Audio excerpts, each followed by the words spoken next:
Hey, fantasy footballers, it's Bennett, your fantasy football commish, with another weekly video blog recapping this time week 4 of the fantasy football season. This week, no really close games to talk about, but we did have some interesting scoring games. So let's get right to it. The high scoring game of the week featured the Idaho Darth Taters defeating third and Oolong 197-174.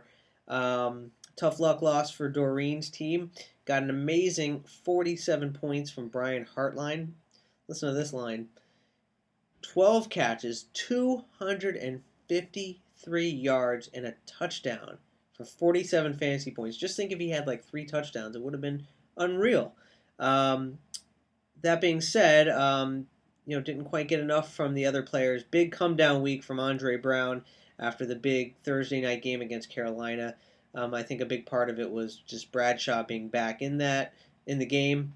And so Andre Brown may not have been a great start this week, even though it was a brilliant start the week before. So 174 points for third and Oolong, falls to 2-2. The Idaho Darth Taters, Ron and son Jacob, with a very nice point total for the week, almost clipped the 200-point mark. 35 points from Tom Brady, that's to be expected. Bonus 23 points from Stephen Ridley. And just an all-around good day. Only 2 skill players in single digits, and even got 13 points from the Bengals defense. So good job, Idaho Darth Taters, coming in up to 3-1. Another close game of the week. The only game that really had a chance to swing on Monday night was the Slim Aussies defeating the Chicago Travelers 182-153. My team, the Slim Aussies, had a nice 33-point edge going into Monday night. The Travelers had both Tony Romo and the Bears defense, and while the Slim Aussies had Brandon Marshall. So for a while, it looked like the Travelers were going to make a good game of it. They had the second touchdown from the Bears defense, so that not only negated Tony Romo's fantasy points or interception points, but also obviously 2 touchdowns from a defense is fantastic. So that cut it to 14, but Tony Romo just never got on track, and obviously once the ball gets turned over and the Bears offense had the ball, there was no chance for Romo or the Bears defense to score. So the turnovers were sort of hit or miss for Temmie's team. And obviously Brandon Marshall, as the game went on, got better and better and got enough points, and then put it off with a late touchdown where somehow he got wide open. So Brandon Marshall got 27 points. The other big thing there was the competing Eagles wide receivers. The Slim Aussies got 21 points from Deshaun Jackson, while the Travelers got 1 point from Jeremy Maclin. So in the battle of wide receivers for the Eagles, the Slim Aussies got the best of that. Obviously, if Jeremy Maclin had a great day, then the Travelers probably would have won. So Travelers, tough luck, fall to 0-4, winless on the season. The Slim Aussies climb back to the 500 mark at 2-2.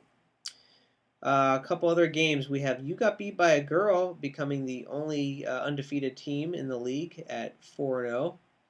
And of course, my internet just slowed down for a second. Okay, it's back. You Got Beat by a Girl gets 179 points, defeats Catonsville Cartels 179-126. Catonsville Cartel, they have 3 of the top 10 running backs in the league, actually 3 of the top 8, but are really hurting from lackluster quarterback play and, of course, putting bye players on the starting lineup and not taking them out. So shame on Gallo for not taking Mike Wallace out with Pittsburgh on a bye. I did speak to John, and he assured me that he's going to make sure that he fills out a roster. And we're also talking about a trade because he needs a quarterback, I need a running back. So we're finalizing a deal there that's going to help each team fill a missing need, because the Cartel has awesome running backs, just no quarterbacks. So they only get 126 points. Again, having Mike Wallace playing when he was on a bye didn't help. But the Slim Oz, or sorry, You Got Beat by a Girl, scored a nice 179 points, 32 from Aaron Rodgers, Robert Griffin, RG3. So obviously the two quarterbacks for You Got Beat by a Girl are really, really um, helping helping Sarah get to 4-0.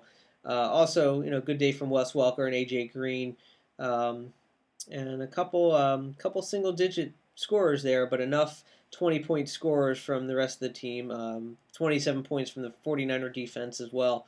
So You Got Beat by a Girl scores a nice 179 points and is the only 4-0 team in the league. What else? We also have the once unbeaten CT Calvinators. Now, at once were 2-0, now 2-2, falling to Ray Finkel's Kicking Academy, who goes up to 2-2. Pretty close game here. Ray Finkel gets 166 points. Drew Brees and Eli Manning both had good days. Trent Richardson's looking like he's going to live up to the hype, even though he's on a crappy team, the Browns. He's looking pretty good. Scored 19 points against the Ravens, and I actually watched just a little bit of that game, and Trent Richardson looked really good. Of course, 0 points from Randy Moss isn't helping. After the touchdown in Week 1, he's only had 4 catches since then, and had no catches against the Jets. And the Jets the Niners rolled up on the Jets, and yet Randy Moss had 0 points. So didn't help Ray Finkel's cause, but Ray Finkel gets the win. And the Calvinators, tons of points from Matt Ryan and Cam Newton. Unfortunately, not much else going on. 0 from Deion Branch. Santonio Holmes, of course, you can't predict an injury, so he gets hurt. I think he's out for the year, so that's going to be tough because that, coupled with the Aaron Hernandez injury from a couple weeks ago, is really hurting the Calvinators. So they're going to need to pick it up. They do have James Jones on the bench and Vincent Jackson, so they do have some depth there, but they fall into 2-2 with only scoring 146 points. And one more game to talk about, which is the Oceanside Lionesses, going to 3-1, defeating the Spring Street Stallions, 161-119. The Lionesses getting a nice showing, 19 and 20 points from the two quarterbacks respectively. Not much else going on there. Des Bryant with 21, Fitzgerald with 20. Oh, and 37 from Roddy White. Roddy White's having an awesome year. And it's funny how, after Week 1, Julio Jones had a great day, and everyone's talking about how he's the featured target for the Falcons, and he's going to be the guy going forward. Meanwhile, Roddy White's had like 3 unbelievable games in a row, including that 50-some-odd yard catch to help get the Falcons into field goal range at the end of the game. So Roddy White's having a great game, a great season so far. And of course, one befuddling person for the Lionesses is McFadden, who's had one awesome game with 113 points, but this week only 34 yards. And so he's got 1 touchdown and basically one good game on the year, and every other game's been crappy. But still, the Lionesses are 3-1, continuing the trend of new female team owners coming into the league and starting off hot right away. When Sarah and Doreen entered the league a couple years ago, they came right in and ended up playing each other in the Super Bowl. So, and the Stallions, 2 bad weeks in a row. Just not getting much points. Again, getting back to the Julio Jones thing, only 4 points for Julio. So he had, 108 yards in the first game, 2 touchdowns, and hasn't really done much since. And I think that's just a matter of time before Julio Jones picks it up. But other than Peyton Manning, the Spring Street Stallions didn't do much. And then coupled with Marcus Colston and Jason Witten with 31 points apiece on the bench, and Anquan Bolden on the bench. Obviously, could have used all those points there. So I guess we'll have to give Matt the bench stud of the week award for having Colston and Witten on the bench and only getting 119 points. So the Lionesses are looking good at 3-1. Let's check the standings. Like I said, You Got Beat by a Girl 4-0 leads the Mish division, with the Stallions and the Aussies at 2-2. And the Travelers and the Cartel at 0-4. So pick it up. Cartel and Travelers need to pick that up soon.